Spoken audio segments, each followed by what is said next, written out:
Right, go again.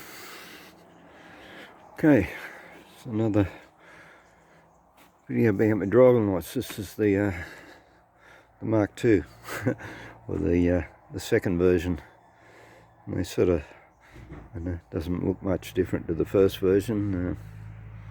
They're a little bit higher than I like them, but anyway, not going to cut and weld them again third time. But yeah, but I've mounted them a whole lot different. I'll pop the bonnet and I'll show you.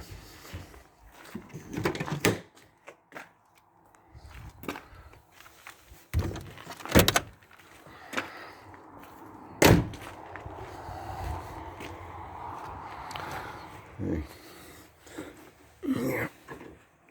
One-handed again. Come on. There we go. Yeah. Mounted them straight on the bonnet. Obviously I got to take them off again and clean it up, paint it, cut off the excess.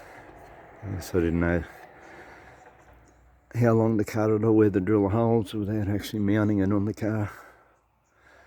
And yeah, you see, mounted it on the mounts at this grill, where the grill that just goes onto the bonnet, or hood as you call them in America. And got three mounts, got one here, got another up under there.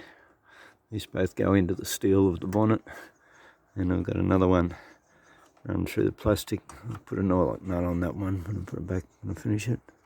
Might also put some rubber washer on either side of this tube, so just so water doesn't get in there and rust it. And yeah, the advantage to that is that, yeah, if you're working on the car, they're not, you know, you're not bumping them, leaning over them.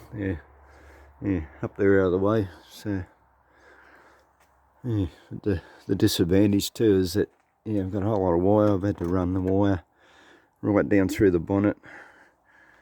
Still got to be tied up as well, but yeah, right down to where the hinges.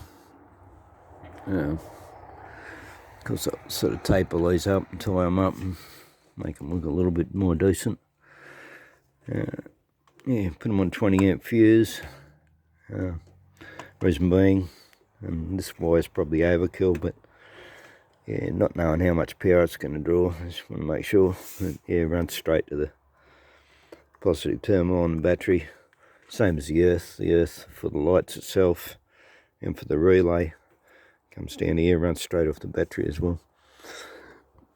But yeah, I've got them all working. The relay worked once and hasn't worked again, so yeah, it's an old one I had sitting in my drawer. So obviously I have to go and buy another relay. But yeah, all working. This was interesting. I figured that probably the easiest place to find the high beam wire was at the yeah, the high beam relay, which is this second one here. You actually have to take the two end ones out and don't mix them up, because some of these relays are different. Some of them are, I think we've got some changeover relays where it just changes from one circuit to the other, doesn't actually switch it off. So yeah, you don't mix them up. So when you pull them out, put one down here and put the other one up there so they go back in the right way. But yeah, you have to take them out to get the screws in them. And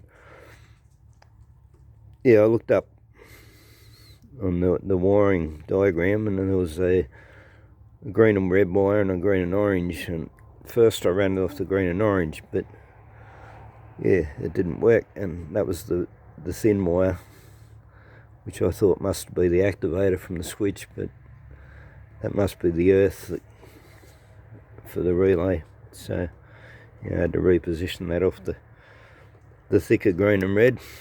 But yeah, got it all working. Yeah, take the battery out, which is a good thing anyway. You're wiring things up on a computerized car. Yeah, disconnect your battery at least. But yeah, so I had to take it right out just to be able to get the screws out to undo this. So, and Yeah, be careful on these models too. See how this has got, yeah, epoxy weld on that. Yeah, I break that off getting the battery out. I slid the battery over and caught it on there when I was lifting the battery up and broke it off. But, oh, yeah, that was, yeah, several years ago. Shows how good this stuff is actually. It's never leaked, never looked like coming off. Like that was going to be a temporary fix. But yeah, it's been on there for years. Never had a problem with it. So while it's working, I'll leave it. So,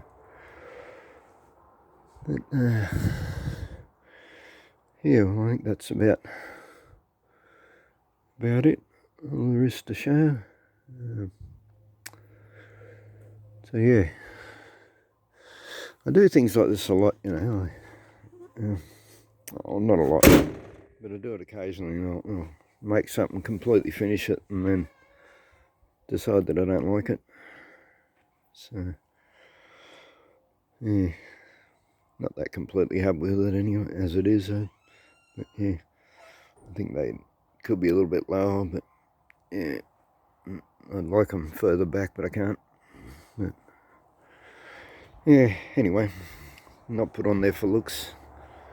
They put on there because, yeah, these lights aren't that crash hot, the standard lights, and yeah, we get a lot of wildlife here in Tassie overnight. So yeah, you really do need good lights for country roads. So anyway, thanks for listening to my ramblings, and yeah, hit like please.